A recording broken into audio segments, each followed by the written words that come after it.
Hello and welcome to another episode of my Working with Apple series. And today I am excited to show you how I structure my notes in Apple Notes. Now I use a system that I've been developing over the summer called GAPRA. Now GAPRA stands for Goals, Areas of Focus, Projects, Resources and Archive. And I got to admit that this has been inspired by the wonderful Tiago Forte's PARA system. PARA stands for Projects, Areas, Resources and Archive. I just found that was lacking in certain areas for me. Now the way we structure notes really is a personal thing, but I want to share with you how I'm structuring Apple Notes just to give you some inspiration for your own ideas about how you can structure your own Apple Notes, because of course over time you're going to build up a lot of notes. Now before we go any further, if you do get any value from this video and you want to learn more about using Apple's productivity system applications, then please help me by clicking on that like button below and subscribing to my channel. Okay, let me take you into my Apple Notes, my real Apple Notes right now, and show you how I structure my Apple Notes. Okay, so welcome to my real Apple Notes account. Now, for those of you who've been following me on my YouTube channel for a while, you know I am also an Evernote user. But because I am currently updating my Apple productivity course, I have been using Apple Notes for about 2 months now, just to really get to understand the new features and to see if this could become my main notes application. Right, enough said. I'm not going to denigrate Evernote in this particular video. Okay, so what I've done here is I am using a system, as I said in the introduction, called GAPRA. GAPRA stands for Goals, Areas of Focus, Projects, Resources, Archive. And a lot of this has been inspired by Tiago Forte's PARA system. Tiago Forte's PARA system is Projects, Areas, Resources and Archive. Now a problem I had with that is that I have a hierarchy of tasks. I have a hierarchy of importance, if you like. My goals are the underpinning of everything that I do each day. My areas of focus are the things that are truly important to me. My projects are the work that I'm working on a daily basis. Resources are just like reference materials, and archive are for things that I may want in the future, but I just don't need them right now.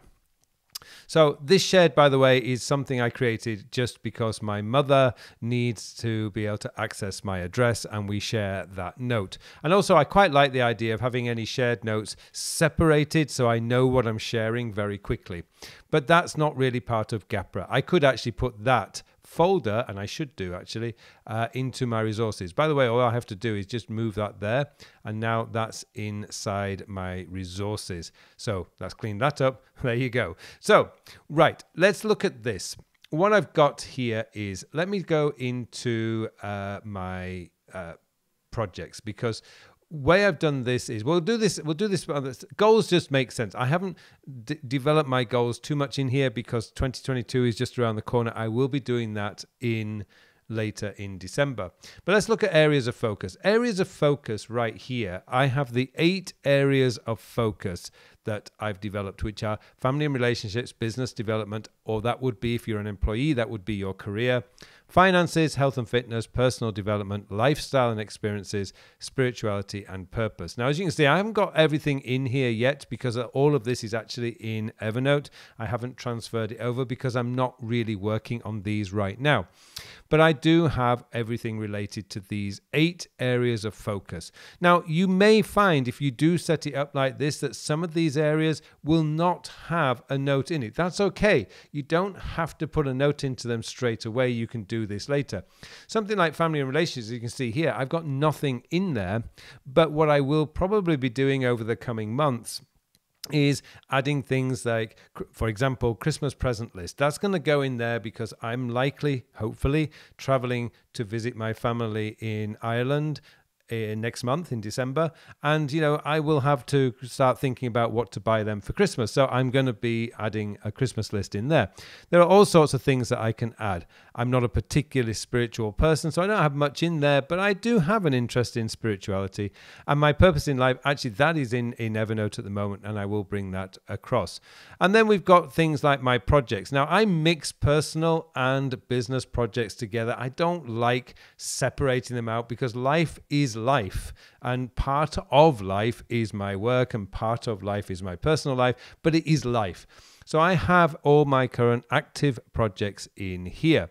So we've got a number of things, and what I want to do is show you while I'm here is we are moving house at the end of this month, and so I will be moving into a new office. So what I've done here is I've put the images from the office. There you go. You can see my unfinished office right now.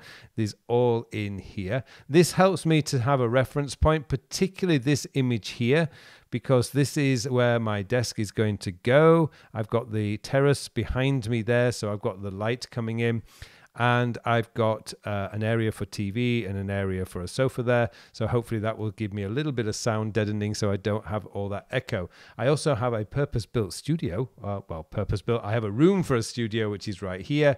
And over on this wall, we'll get a green screen and some different colored screens. So I've got different backgrounds and so on. I've got natural light coming in right here.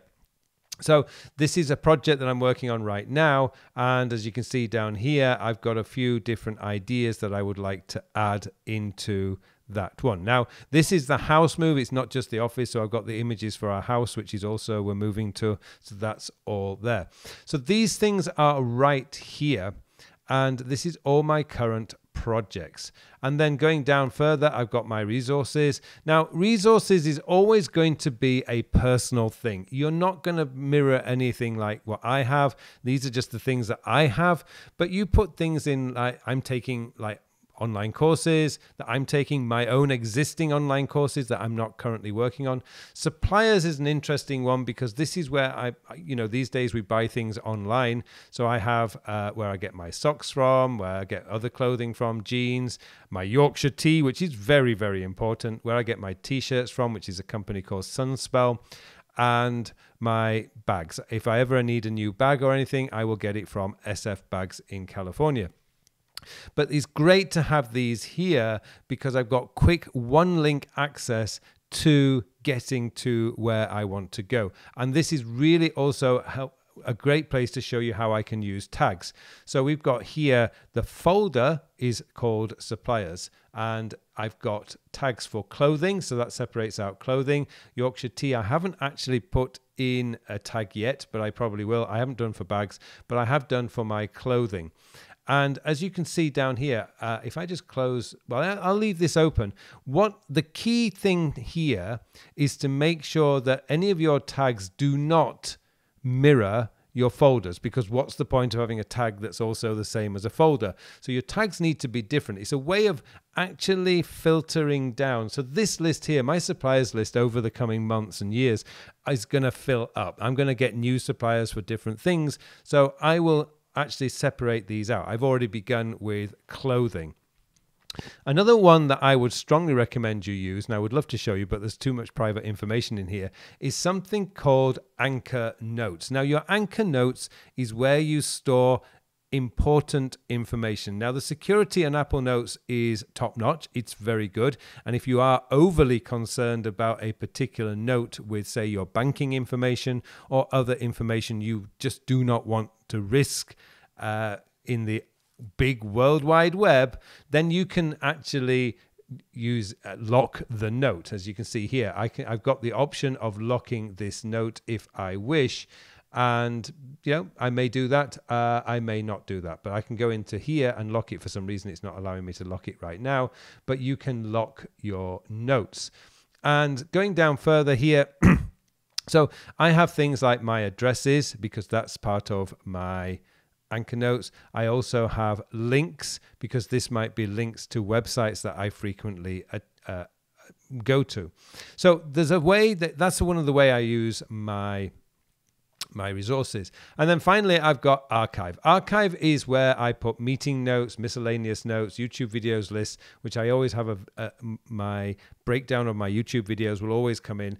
The old ones can go in there. I don't want to throw them away. And so I collect also newsletters that are useful, like James Clear's 321 newsletter. So often it has some fantastic information in there. I'll just drop it in there. So this is my archive. Now, one of the great things of using Apple Notes, particularly on any of your devices, is that if you, like I have a note called important links. I can use Spotlight search. So I'm going to show you that now. And I can put important, and it's going to bring that right up at the top there. I can click on that and it will open the note directly. This is one of the most useful features of using Apple Notes within the Apple ecosystem because it's system-wide searching. I don't have to have Apple Notes open. And this is actually the #1 way that I navigate my Apple Notes, because there are certain notes that I'm always opening, like important links and important numbers. Over here, I have important numbers. Again, I'm often opening that link, so I don't need to open Apple Notes and go searching for it. I can just use Spotlight, and the same applies for your phone and your iPad. So there you go. I wanted to release my ideas on how to organize your notes, simply because I've got the my Apple Productivity course is just about to launch early next week. Maybe it's launched already by the time this video goes public. But part of that structure, part of the update is introducing you to GAPRA, because it is a great way of organizing your notes. It also puts things into perspective. So your most important areas are your goals, then your areas of focus, then your projects, which would be your work tasks, your core work and stuff like that. And finally, you'd have your resources and archive. Hopefully that's given you some ideas, but just remember, we are all unique and we're all special. And you may have a different way of organizing your notes, and that's great. But if you're struggling about how should you structure your folders, then this is the way to do it, simply because it does give you a clear idea in a hierarchical list of what is most important. Well, thank you very much for watching this episode, and it just remains for me now to wish you all a very, very productive week. Well, thank you very much for watching this video. Now, if you want to take your Apple productivity systems to the next level, and you want to bring in your calendar, your reminders, your iCloud and your Apple Notes all together into one beautiful productivity system, then please take a look at my Create Your Own Apple Productivity System course. It's completely updated for Mac OS Big Sur and iOS 14, and it's readily available now. All you need to do is pop over to my Learning Center, get yourself enrolled, and within about 90 minutes to 2 hours, you're going to have yourself the know-how to build your very own Apple productivity system. I hope you join me in this course. This course now includes how to set up the Apple system using the time sector system, so you get a modern day time management system fit for the world that we live in today and the world that we're probably about to move into next year in 2021, 2022. Okay, thanks very much for watching this video, and I really do hope you join me in this course.